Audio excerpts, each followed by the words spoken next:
नमस्कार, स्वागत छ एसटेप साप्ताहिक समाचारमा। अब प्रस्तुत छ सप्ताहभरिका प्रमुख गतिविधिहरू। मुख्यमन्त्रीले सिक्किमको राजनीतिमा असत्य र झुटको कालखण्ड सृजना गरेर नयाँ इतिहास रचेको एसटेप अध्यक्षको ठोकुवा। राज्यको संवैधानिक रक्षा कवच धारा 371F लाई अहिले भडार खनेर आँगन पुर्ने तत्त्वहरूको शासनले सङ्कटमा पारिरहेको श्री दर्नालको आरोप। डाक्टर मिचुङको टोली राज्यका विभिन्न स्थानका मानिसहरूलाई स्वास्थ्य सेवा जुटाउन व्यस्त। अनि श्रीमती मैया प्रधान र श्रीमती मालती राईको आकस्मिक निधनमा एसटेप पार्टीद्वारा शोक प्रकट। कोभिड-19 महामारीको प्रकोपबाट सिक्किम मुक्त हुन सकिरहेको छैन। यसैले एसटेप पार्टी सबै महानुभावलाई गम्भीर बन्न र सचेत रहन आह्वान गर्दछ। मास्क लाउने, हातमुख सफा राख्ने अनि सामाजिक दूरी कायम गरेर आफूलाई यस महामारीबाट जोगाउन सबैलाई एसटेप पार्टी अपिल गर्दछ। आफू पनि बाँच्नुहोस् अनि अरूलाई पनि बचाउनुहोस्। समाचार सुरु गर्न भन्दा अघि एसटेप पार्टीका अध्यक्ष श्री पवन चामलिङको विचारलाई सुनौं, जो एसटेप पार्टीको नीति र सिद्धान्तको मूल आधार पनि हो।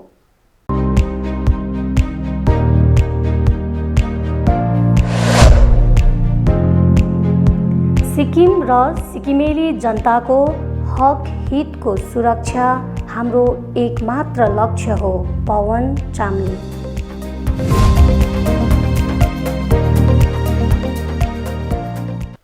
अब समाचार विस्तारमा। राज्यको प्रमुख विपक्षी दल एसडिएफका अध्यक्ष श्री पवन चामलिङले राज्यका मुख्यमन्त्री श्री पीएस गोलेले सिक्किमको राजनीतिमा असत्य र झुटको कालखण्ड सृजना गरेर नयाँ इतिहास रचेको ठोकुवा गर्नुभएको छ।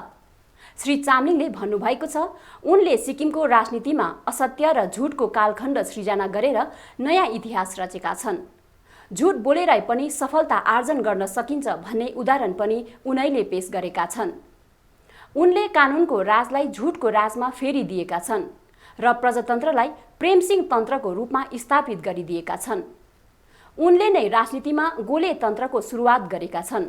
श्री चामलिङले साप्ताहिक जनताको सवालको उत्तर दिने क्रममा यस्तो विचार व्यक्त गर्नुभएको छ। यो साता श्री चामलिङलाई सोधिएको थियो। एसकेएम सरकारमाथि झुटको राजनीति गरेको आरोप लाग्नुसँगै त्यसलाई लिएर व्यापक आलोचना पनि भइरहेको छ। एसकेएमले गर्ने पत्रकार सम्मेलनहरू केवल धारावाहिक झुटको श्रृङ्खला मात्र हो भन्दै भाइचुङ भुटियाले भर्खरै कटुव्यङ्ग्य गरेका छन्। झुटको राजनीति दिनदिनै सहज र स्वाभाविक बन्दै गइरहेको यो घटनाप्रति तपाईको धारणा के छ? प्रश्नको उत्तर दिने क्रममा पूर्व मुख्यमन्त्री श्री चामलिङले भन्नुभयो, संसारले पनि बुझ्नु जरुरी छ कि आज सिक्किममा झुट र फरेबका नाइकेहरूले सरकार चलाइरहेका छन्। यो भन्दा ठूलो झुटा र फरेबीहरू निर्वाचित भएको घटना विश्वको समकालीन इतिहासमा अन्यत्र कतै देखिँदैन। सिक्किमका वर्तमान मुख्यमन्त्री आफै एक त्यस्ता नमुना हुन् जसको नेतृत्वको आधारमा न कुनै सिद्धान्त छ न कुनै नैतिकता नै। उनलाई आफ्नो असफलता, धोकाधडी र झुटप्रति कुनै शरमसम्म छैन। उनले सिक्किमको राजनीतिमा असत्य र झुटको कालखण्ड सृजना गरेर नयाँ इतिहास रचेका छन्। झुट बोलेरै पनि सफलता आर्जन गर्न सकिन्छ भन्ने उदाहरण पनि उनैले पेश गरेका छन्। उनले कानुनको राजलाई झुटको राजमा फेरिदिएका छन् र प्रजातन्त्रलाई प्रेमसिंह तन्त्रको रूपमा स्थापित गरिदिएका छन्। उनले नै राजनीतिमा गोले तन्त्रको सुरुवात गरेका छन्। यो गोले तन्त्र भनेको के हो भन्ने प्रश्न गर्नुहुन्छ भने म भन्छु, गोले तन्त्र भनेको त्यो राजनीति हो जसको मुख्य हतियार भनेको आम जनताको सोझोपन र हताशाको फाइदा उठाउनु र जनतालाई दमन र उत्पीडन गर्नु हो। एसकेएम सरकार बनेको 100 दिनभित्र सिक्किममा एकैजना पनि बेकारी हुने छैन भनेर झुट बोलेरै उनले युवाहरूलाई डुबाए। सिक्किमका लिम्बू तामाङ समुदायलाई एसकेएम सरकार बनेको 10 दिनभित्रमा विधानसभामा सिट आरक्षण दिन्छु भनेर ढाँटे। बुद्धिस्ट समुदायलाई 10 दिनमै कर्मपालाई सिक्किम ल्याउँछु भनेर झुक्काए। 12 समुदायलाई जनजातिको मान्यता दिलाउने उनको बाचा कता गयो? प्रेमसिंह तामाङले आफू विधायक हुनसाथ छोरा आदित्य गोलेलाई राजीनामा दिन लगाउँछु भन्ने जुन बाचा गरेर भोट जितेका थिए, आज त्यो बाचा कता गयो भनी प्रश्न गर्दै भन्नुभएको छ, यस्ता भुलिएका बाचाहरूको सूची लामो बन्नेछ। उहाँले अझ भन्नुभयो, उनीहरूले गरेका बाचाहरूबारे जनताले प्रश्न गरे, प्रश्न गर्नेलाई नै धम्काएर भिक्टिमाइज गरेर र आक्रमण गरेर सताउने र चुप लगाउने कामहरू भइरहेका छन्। धेरै आफ्ना श्रीमान श्रीमती वा नानीहरूको ट्रान्सफरको डरले एसकेएममा सामेल भएका छन्। एसकेएम सरकारको सबैभन्दा ठूलो उपलब्धि चाहिँ झुट, विश्वासघात र धोका दिनु, फैलाउनुसँगै जातीय र धार्मिक अनबन सृष्टि गर्नु रहेको छ भन्दै श्री चामलिङले भन्नुभयो, राज्यमा विकास कार्यहरूको यति अभाव छ कि चिफ मिनिस्टरले बाटो किनारमा पोलेको मकै खाएका, आलु छोला खाएका घटनाहरू सिक्किममा हेडलाइन बन्न थालेका छन्। उनको सबैभन्दा ठूलो क्षमता भनेको आफै छाता ओढ्न सक्नु हो, जो कि शीर्ष समाचार बन्न थालेको छ। यी राम्रा कुराहरू पनि होलान्, तर यो नै एसकेएमको प्रचारयोग्य उपलब्धि भएपछि चिन्ता स्वाभाविक रूपमा हुन थाल्दछ। एसटिएफ अध्यक्षले भन्नुभयो, यदि ढाँट खानीमा पाइन्थ्यो वा खानीबाट निकालिन्थ्यो भने अहिलेसम्म एसकेएमले त्यो खानी पुराका पुरै रित्तो पारिसकेको हुने थियो। यो पार्टीलाई यस्ता माहिर ढटुवाहरूले चलाइरहेको छ कि उनीहरू झुट पनि पूर्ण आत्मविश्वाससँग बोल्न सक्छन्। उनीहरूले 100 दिनभित्र 30,000 युवाहरूलाई रेगुलर काम दिन्छौँ भनेको सुन्दा श्रोताहरूलाई यस्तो लाग्छ कि मानौ उसको दैलोमा अघिबाटै नोकरीको नियुक्ति पत्र बोकेर कोही उभिरहेको छ। उनीहरू वास्तवमै काला करतुतका जादुगर र झुटका पण्डितहरू हुन्। उनीहरूको वक्तव्यमा सच्चाइ खोज्नु भनेको टिनमा सुन खोज्नु बराबरी हो। उहाँले अघि भन्नुभयो, म उनीहरूलाई आफ्नो चुनाव घोषणा पत्र सिरानी मुनि राखेर सुत्ने र भोलि बिहानै उठेर त्यसलाई पढ्ने सुझाव दिन चाहन्छु। हरेक बिहान उनीहरूले यो काम गर्नु जरुरी छ। यदि छातीमा मान्छेकै मुटु छ भने एक न एक दिन त्यस किताबमा लेखिएको झुटले उनीहरूलाई अवश्य पिरोल्नेछ। जनताको मौन त भनेको तिमीहरूको ढाँटलाई स्वीकार गरेको कदापि होइन। जनता तिमीहरूको घोषणा पत्र, प्रेस कन्फरेन्स हेरेर परेर भुँडी मिची मिची हाँसिरहेका छन्। केवल मनोरञ्जनका लागि मात्र तिनीहरूका भिडियो, वक्तव्य जनताले हेरिरहेका छन्, सुनिरहेका छन्। अहिले सिक्किमका जनताहरू 10 दिन, 100 दिन, 30,000, 10,000, वर्षेनी 5 लाख, क्यान्सर हस्पिटल, मिन्तोगाङ, 4 बार भत्ता भन्ने शब्दहरूसँग झस्किन र तर्सिन थालेका छन्। घाम जुन र सत्यलाई धेरै बेर लुकाएर राख्न सकिन्न भन्दै उहाँले भन्नुभयो, एसकेएम पार्टीले यो कुरोको गहिराईलाई समयमै बुझेको राम्रो। म उनीहरूलाई चेतवनी दिन चाहन्छु भन्दै श्री चामलिङले भन्नुभयो, उनीहरूको झुटले एसकेएमलाई फाइदा पुगे पनि त्यस झुटको प्रभावले आगामी धेरै सदीसम्म सिक्किमलाई क्षति पुर्याइरहनेछ। सिक्किमले उनीहरूको झुटको धेरै पीडा झेलिसक्यो, अब उपरान्त झेल्न सक्ने छैन। झुट बोल्नु पाप हो, तर त्यस झुटलाई बारम्बार स्वीकार गर्नु महापाप हो, एसटिएफ अध्यक्षले भन्नुभयो। सिक्किमले यस पापको नतिजा भोगिसकेको छ। मलाई आशा छ एसकेएमको झुटलाई सिक्किमे जनताले अब सहने छैनन्। हामी सबै मिलेर सिक्किमको माटोबाट झुटको राजनीतिलाई उखालेर फ्याँकौँ र सिक्किमलाई फेरि पनि सुन्दर सिक्किम बनाऊ भनी श्री चामलिङले अपिल गर्नुभएको छ। सिक्किमको अहिलेको जल्दोबल्दो मुद्दा एक राष्ट्र एक रासन कार्डले सिक्किम उत्तप्त भइरहेको छ। सिक्किमे जनताले यस विषयमा धेरै गुनासोहरू व्यक्त गरिरहेका छन्। राज्य सरकार चरम विवादको घेरोमा फँसेको छ। सरकारको विवादित तथा सिक्किम विरोधी क्रियाकलापमाथि एसटिएफ पार्टीका प्रवक्ता श्री जेबी दर्नालले लाइभ भिडियो कन्फरेन्सद्वारा गम्भीर प्रतिक्रिया दिनुभयो। उहाँले सत्तामा टाँसिरहन भरार खनेर आँगन पुर्ने तत्त्वहरूले अहिले सिक्किममा शासन गरिरहेको र यो सिक्किम र सिक्किमे जनताको लागि ठूलो दुर्भाग्यको कुरा हो भन्नुभयो। मुख्यमन्त्रीले केही महिना अघि गुजरातमा डान्डी मार्चमा भाग लिएर आएपछि सिक्किममा कोरोनाको डेल्टा भेरिएन्ट फैलिएको र त्यसपछि सिक्किममा माछा मेला, साइकल र्याली, मास जोइनिङ कार्यक्रमहरू आदि गर्दा सिक्किमका गाउँ-गाउँसम्म डेल्टा भेरिएन्ट फैलिएर गएको, जसले गर्दा सिक्किमका 300 भन्दा बढ्ता होनहार नागरिकहरूले असमय ज्यान गुमाउनु परेको सत्यतालाई प्रकाश पार्दै श्री दर्नालले अहिले घरि सिक्किमका मुख्यमन्त्री महाराष्ट्रको भ्रमणमा 10-12 जनाको टोली लिएर जानुभएको छ। महाराष्ट्र राज्य हाल जिका भाइरसले आक्रान्त भएको अवस्थामा छ। यस्तो अवस्थामा सिक्किममा पनि जिका भाइरस फैलन सक्ने आशंकालाई अस्वीकार गर्न सकिँदैन। ईश्वरसँग हामी प्रार्थना गर्दछौँ सिक्किममा यस्तो स्थिति नआओस् भन्नुभयो। यसरी नै गत विधानसभा उपचुनावमा सत्तारूढ एसकेएमले भारतीय जनता पार्टीसित चुनावी तालमेल गर्दै 2वटा बीएल सिट दिएको अवगत गराउँदै गठबन्धन सरकार गठन भएको 2 वर्ष बितेर जाँदा पनि सिक्किमका एउटै पनि लम्बित राजनीतिक मागहरू पूरा हुन नसकेकोमा श्री दर्नालले खेद प्रकट गर्नुभयो। लम्बित राजनीतिक मागहरूको परिपूर्ति विपरीत नागरिकता संशोधन अधिनियम CAA, केन्द्रीय मोटर भेहिकल एक्ट, एक राष्ट्र एक रासन कार्ड जस्ता ऐनहरू लागू गरेर सिक्किमका हित विरोधी अनि सिक्किमका लागि संवैधानिक रक्षा कवच धारा 371F लाई सङ्कटमा पारिएको विषयलाई पनि उहाँले प्रश्न पार्नुभयो।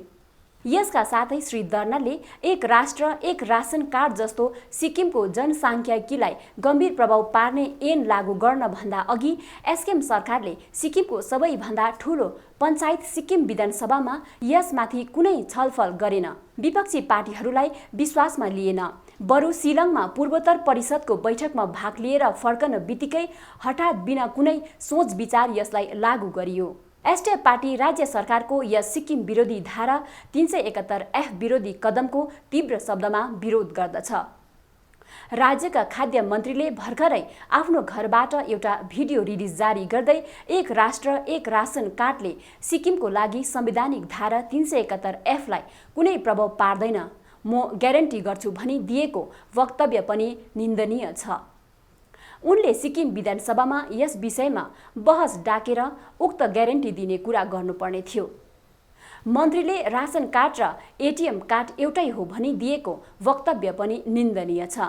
सिक्किमको संवैधानिक रक्षा कवच, सिक्किमको जनसाङ्ख्यिकी जस्ता अति गम्भीर विषयमा अत्यन्त फ्यातुलो वक्तव्य दिनु निन्दनीय छ र उनले यस ऐनको खतरालाई कम आँकेका छन् भन्नुभयो। यसरी नै सिक्किम सरकारका खाद्य आपूर्ति मन्त्रीले एक राष्ट्र एक रासन कार्डलाई ऐन होइन केन्द्र सरकारको योजना हो भनी दिएको वक्तव्यलाई एसडिएफ प्रवक्ताले जोरदार खण्डन गर्दै मन्त्रीले सिक्किमे जनतालाई ढाँटेका छन्। जसरी एसकेएम पार्टीको घोषणा पत्र ढाँटको पुस्तक हो, उसरी नै मन्त्रीको वक्तव्य पनि झुटको पर्याय हो भन्नुभयो। एउटा विडम्बनाको कुरा आज हाम्रो सिक्किममा, अब हाम्रै गाउँमा, हाम्रै ठाउँमा, हाम्रै घर आँगनमा भडार खनेर आँगन पुर्ने मान्छेहरूको जमात आज सरकार चलाउने र सरकारका सहयोगी भएकोले गर्दाखेरि आज यहाँ आँगनको भडार खनेर आँगन पुर्ने काम हुँदैछ। यो सिक्किम र सिक्किमेको निम्ति बढी ठुलो दुर्भाग्यको कुरो हो। अनि अब आज आएर कुरा के आइरहेको छ भन्दाखेरि अब के अरे जब यो बाई इलेक्सन भयो, बाई इलेक्सन हुँदाखेरि अब त्यो के अरे 2टा सिट बिजेपीलाई बेचे एसकेएम सरकारले। एसकेएम सरकारले मुख्यमन्त्रीको शपथ ग्रहण गरे, के अरे बिजेपीको र केन्द्र सरकारको आशीर्वादले नै गरे भनेदेखि त्यसरी नै बाई जब उपचुनाव आयो, उपचुनाव आउँदाखेरि 2टा सिट बेचे।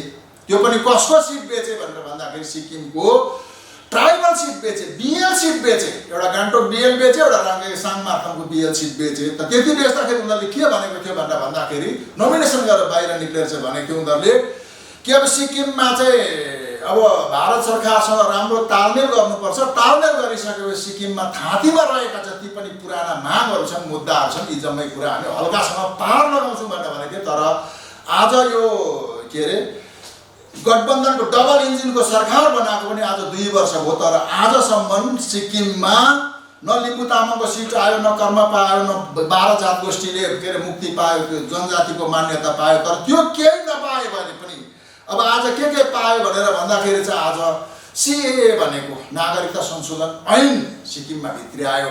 अनि अर्को कुरा एक राष्ट्र एक रासन कार्ड भित्री आयो। अनि अर्को सेन्ट्रल मोटर भेहिकल एक्ट 2020 भन्ने आज सिक्किमका यो गाडी चलाएर जीविका गर्ने भाइ बहिनीहरूको निम्ति एकदम असजिलो कानुन, एकदमै उहाँ ड्राइभर गुरुजी विरोधी कानुन उहाँले भित्री आयो भनेदेखि र यसरी एक रासन एक राष्ट्र एक रासन कार्ड को यो जुन कानुन छ, यो ONOR को कानुन छ, त यो कानुनलाई भित्र्याउँदाखेरि चाहिँ अब आज सिक्किममा चिन्तित छ। मैले भने यो सिक्किमको 371F जो धारा छ, हाम्रो भारतसँग विलय हुँदाखेरिको जुन प्रमिस छ, जुन वाचा बन्धन छ, यो ट्रान्जेक्सनल पनि होइन, टेम्पोरेरी पनि होइन, यो स्पेशल प्रावधान भएकोले गर्दाखेरि त यस धाराले हामीलाई सुरक्षित गरेको छ। तर आज दिल्लीले त्यो चलाएको छैन।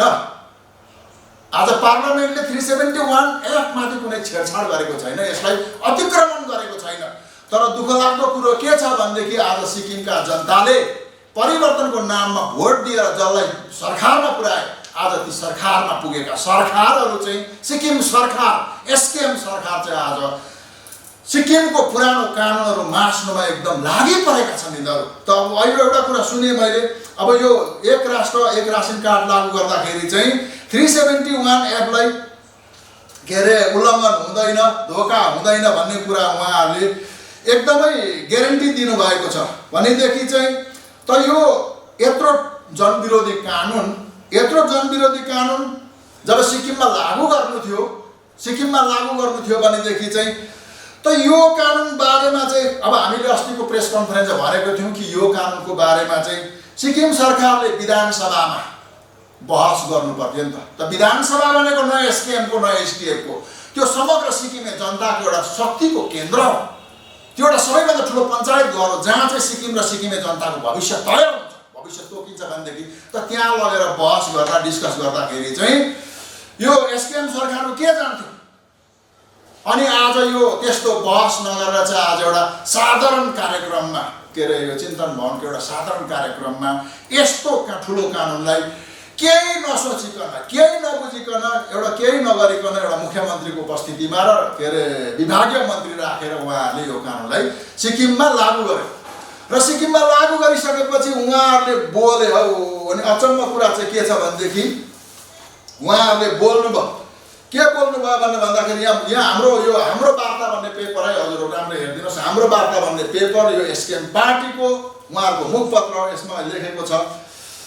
के लेखेको छ भन्दाखेरि सामाजिक सञ्जालहरू विभिन्न नकारात्मक प्रतिक्रियाहरू बीच राज्यका खाद्य एवं नागरिक आपूर्ति मन्त्री अरुण उप्रेतीले हिजोदेखि राज्यमा लागू भएको एक राष्ट्र एक रासन कार्ड योजनाले संविधानको धारा 371F उल्लङ्घन नहुने ग्यारेन्टी दिएका छन्। अनि एउटा कुरा चाहिँ उप्रेती साहब, मन्त्री साहब, तपाईँलाई म बिन्ती गर्नु पर्यो, तपाईँ मन्त्री हुनुहुन्छ, म स्वीकार्छु, जनताको जनमत पाएर तपाईँ विधानसभाको विधायक भएपछि विभागको मन्त्री हुनुभएको छ। तर तपाईँले यो कुराको ग्यारेन्टी दिने जुन तपाईँको वक्तव्य छ, यो वक्तव्य तपाईँले विधानसभामा दिनुपर्थ्यो। विधानसभामा दिएको भए प्रोसिडिङमा आउने थियो, विधानसभाको रिकर्डमा आउने थियो, पत्याउने थियो। समाचारमा अब पालो भएको छ जनता के भन्छन्।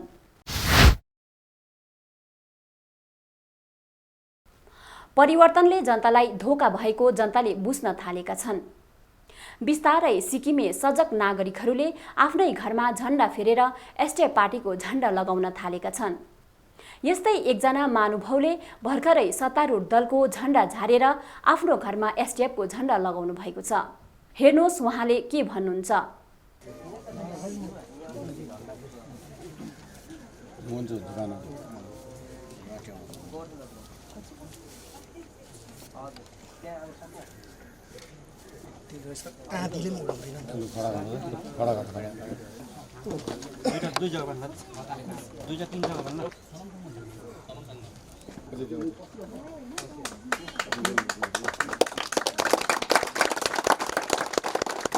अहिलेको सरकारको त अब खै बिचमा गडबडी हुँदै रहँदैछ।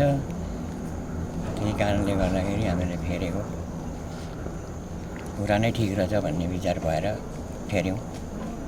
हामीहरूलाई अब उसको हानि बानी यताउता हामीहरूलाई मन परेन, त्यसले गर्दाखेरि हामीहरूले फेरि पुरानै सरकार पक्रेको।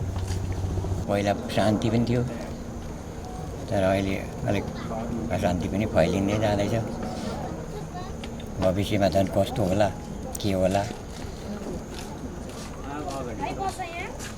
हाम्रो छोरा नाति पनातिलाई कस्तो होला।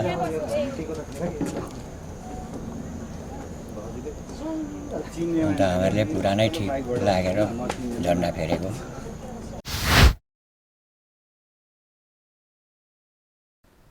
हाम्रो मित मानवताको जितको अभियानमा सञ्चालित स्वास्थ्य सेवा कार्यक्रम अन्तर्गत डाक्टर मिचुङ भोटियाको टोलीले राज्यका विभिन्न गाउँ तथा स्थानका जनतालाई निशुल्क स्वास्थ्य सेवा दिने क्रमलाई जारी राखेको छ। कोरोना संक्रमित रोगीहरूका अतिरिक्त अन्य रोगको उपचार र उचित परामर्श प्रदान गरिरहेको छ।